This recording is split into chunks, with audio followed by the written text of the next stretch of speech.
Hello ladies and gentleman, मैं हूं आपका दोस्त ललित और आप सभी का स्वागत करता हूं आपके अपने यूट्यूब चैनल हिस्ट्री मेकर में। जैसा कि आप सभी को पता है कि हम यहाँ पे बहुत ही इंटरेस्टिंग वीडियो लेकर आते हैं, बहुत ही इंटरेस्टिंग टॉपिक पे लेकर आते हैं। आज का भी हमारा जो वीडियो है वो बहुत ही इंटरेस्टिंग होने वाला है। जैसे जैसे आप वीडियो में आगे बढ़ते चले जाएंगे वैसे वैसे आपका इंटरेस्ट बढ़ता चला जाएगा। आगे बढ़ने से पहले आप सभी से रिक्वेस्ट करूंगा, अगर आपको हमारा वीडियो अच्छा लगे तो उसे लाइक करें, हमारे चैनल को सब्सक्राइब करें, बेल आइकन दबाना ना भूलें, जिससे कि आपको हमारे आने वाले हर एक वीडियो का नोटिफिकेशन पहले से ही मिल जाए।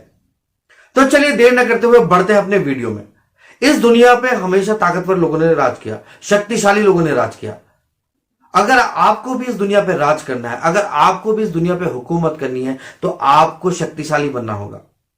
शक्तिशाली कई ढंग से आप बन सकते हैं। आप शारीरिक रूप से बन सकते हैं, आप मानसिक रूप से बन सकते हैं, आप आर्थिक रूप से बन सकते हैं और आप सामाजिक और पॉलिटिकल रूप से भी बन सकते हैं। लेकिन अगर इन सभी का आपके पास सामंजस्य है तो आप बहुत ही बेहतरीन शासक बन सकते हैं, राजा बन सकते हैं। आपने कई कमजोर, मजलूम, बेसहारा लोगों को देखा होगा, उन्होंने कभी भी इस दुनिया पर राज नहीं किया। आपने कई घबराए हुए, कमजोर और निराशाहीन जो लोग रहे, जो राजा रहे, आपने कई राजाओं को ऐसे देखा होगा जिन्होंने अपना शासन बहुत ही जबरदस्त ढंग से चलाया। लेकिन कुछ राजाओं को आप देखेंगे कि वो अपना शासन इतनी बेहतरीन ढंग से नहीं चला पाए। वो इसलिए नहीं चला पाए क्योंकि वो शक्तिहीन थे, वो लोग कमजोर थे, उनके पास ताकत नहीं थी।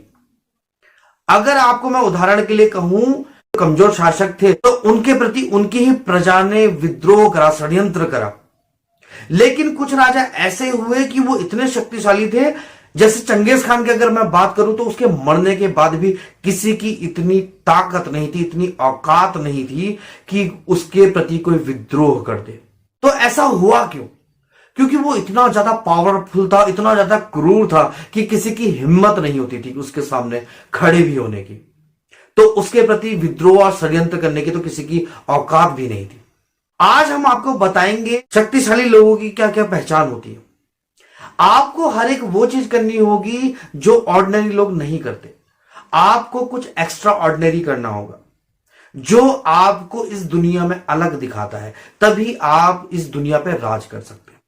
शक्तिशाली लोगों की पहली पहचान यह है कि वो लोग केवल अपने आप से मतलब रखते हैं, ज्यादा किसी को छेड़ना नहीं है।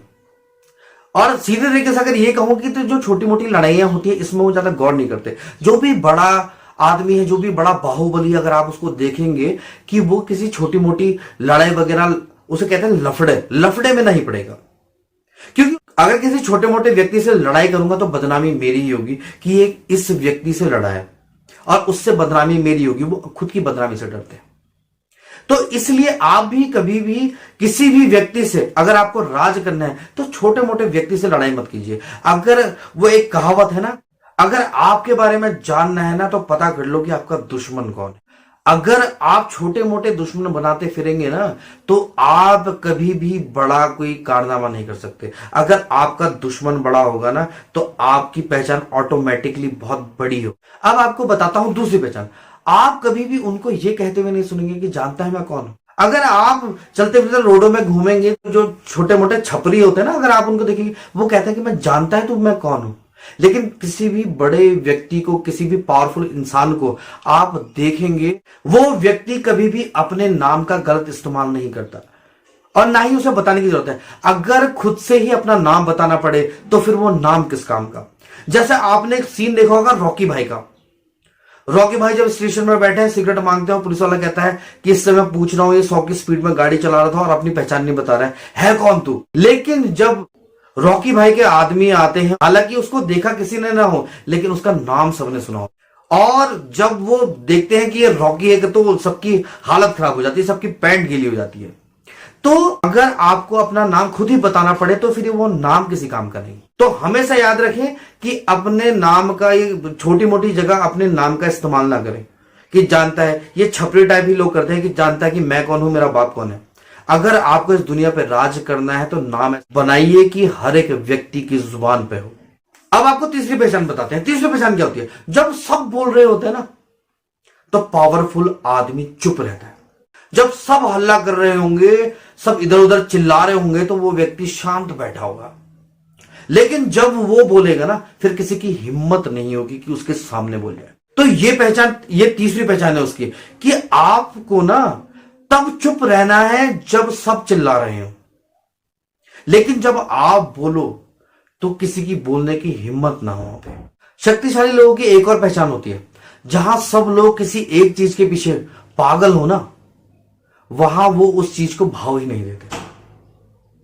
जैसे आजकल आप देखेंगे कि कई लड़के एक लड़की के पीछे भागते हैं तो वो लड़की का एटीट्यूड ही कुछ और हो जाता है। लेकिन जो पावरफुल इंसान होते हैं, जो ताकतवर लोग होते हैं, इनको ये पता है कि मैंने इसके पीछे नहीं भागना है, तो लोगों को वो उसको भाव ही नहीं देते। आपको उदाहरण के लिए बताऊं, जब आपने देखी होगी कभी खुशी कभी गम देखी होगी, कि जब करीना कपूर पे हर एक व्यक्ति फिदा है, लेकिन जब ऋतिक रोशन आता है तो वो उसको भाव भी नहीं देता। तो तब करीना कपूर कहती है कि ये कौन है जिसने मुझे पलट कर नहीं देखा। वो खुद ही उससे अट्रैक्ट हो जाती है।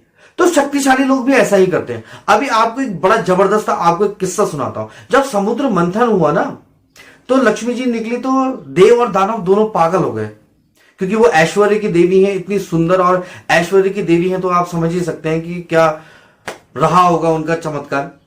तो हर एक व्यक्ति उनसे शादी करना चाहता था, सब वरमाला लेके घूम रहे। लेकिन लक्ष्मी जी ने देखा कि दूर शेषनाग के ऊपर बैठे श्री हरि विष्णु। तो उन्होंने नारद जी से पूछा कि यार नारद जी ये कौन है। तो उन्होंने कहा कि ये तो यार दुनिया के पालन करता है। तो उन्होंने कहा कि इन्होंने क्या मुझसे शादी नहीं करनी। उन्होंने कहा करनी होती तो आ गए होते। तो ये है पावर, कि खुद ही अट्रैक्ट हो जाता है। ऐश्वर्य की देवी जिसके लिए पूरी दुनिया देव दानव सब पागल हैं, उसे उस व्यक्ति को श्री हरि विष्णु भाव ही नहीं दे रहे। और आपने देखा होगा कि फिर वो जाती हैं और उनके गले में वरमाला डालती हैं, और आप देखेंगे विष्णु जी के कदम दबाती हैं लक्ष्मी माता। तो इससे हम ये कह सकते हैं, अगर आपके अंदर शक्ति है, आपके अंदर अगर पावर है ना, तो लक्ष्मी आपके पास आएगी ही आएगी। श्री हरि विष्णु जी के उसमें आप देखेंगे वो इतने पावरफुल व्यक्ति हैं ना, कि लक्ष्मी जी भी उनके पैर दबाती हैं।